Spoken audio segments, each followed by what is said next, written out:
દાહોદ પોલીસે નકલી નોટોનું રેકેટ ઝડપી પાડવા સફળતા મળી છે. એલસીબી અને એસઓજીની ટીમ દ્વારા ફતેપુરા તાલુકાના લીંબડિયા ગામના દંપતી સહિત 6 આરોપીની સામે ફરિયાદ દાખલ કરી અને દંપતીની ધરપકડ કરી છે.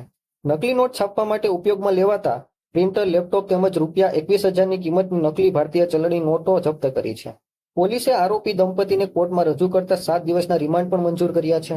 દાહોદ એલસીબી અને એસઓજી પોલીસે સંયુક્ત ઓપરેશનમાં ફતેપુરા તાલુકાના લીંબડિયા ગામે નકલી નોટો છાપવાના રેકેટનો પર્દાફાશ કર્યો છે.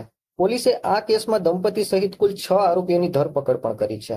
પોલીસે લીંબડિયા ગામના માંડવિયા ફાળીઓમાં રહેતા અશ્વિનાબેન કાનજીભાઈ ગરાસિયા અને કાનજીભાઈ કુમાભાઈ ગરાસિયાને ઘરે દરોડા પાડ્યા હતા. ઘરમાંથી લેપટોપ, 2 પ્રિન્ટર, સિક્યોરિટી થ્રેડ અને નકલી નોટો છાપવાના કાગળો પણ મળી આવ્યા છે. પોલીસે 21,000ની કિંમતની નકલી ભારતીય ચલણી નોટો પણ જપ્ત કરી છે. તપાસમાં બહાર આવ્યું છે કે આ રેકેટમાં મુકેશભાઈ કમોળ, રાકેશભાઈ પારગી, હુસેન પીરા અને એક અન્ય વ્યક્તિ પણ સામેલ છે. આરોપીઓ 8 રાજ્યોમાં નકલી નોટોનું ફેલાવતા નેટવર્ક ધરાવતા હતા. તેઓ ગુજરાતના ગ્રામીણ વિસ્તારોમાં પણ આ નકલી નોટો ફેલાવવાનો પ્રયાસ કરી રહ્યા હતા. પોલીસે દંપતીની ધરપકડ કરી લીધી છે, જ્યારે અન્ય 4 આરોપીની શોધખોળ ચાલુ છે. દાહોદ એલસીબી પોલીસે આ કેસમાં ગુનો નોંધી અને આગળની કાર્યવાહી પણ કરી છે.